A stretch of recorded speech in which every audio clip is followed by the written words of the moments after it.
June 21, 1951. Tama! Yeah! Galing mo naman. Question number 2. Handa ka na? Na.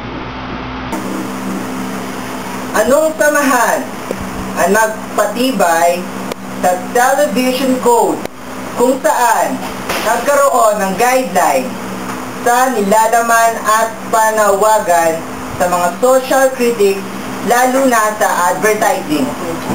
National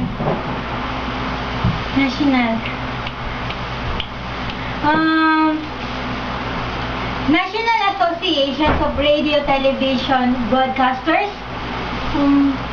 Yun ba yun? Sure ka na ba? Sure na.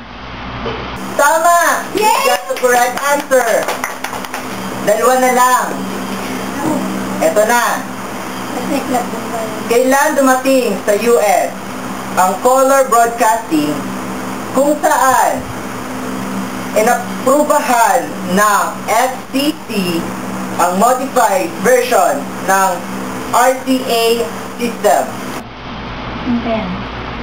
17. December 17, 1953. Sure na. Sure na. At ang tamang sagot ay Number 17, 1953. Tama ka.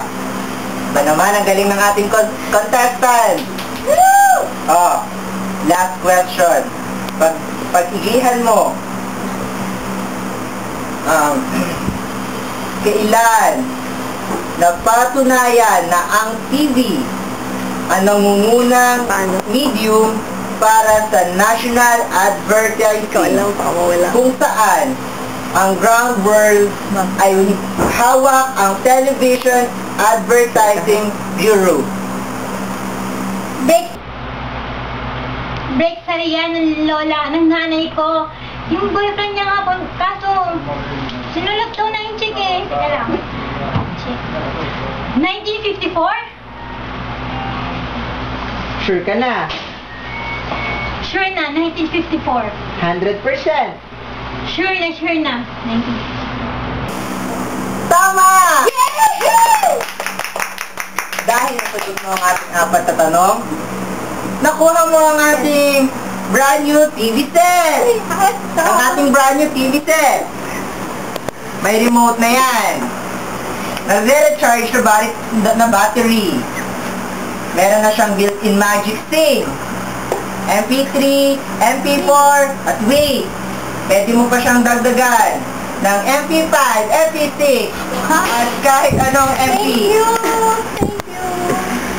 Huwag kang magpasalamat sa akin. Pasalamat ka sa lola mo. Napakatalino niya.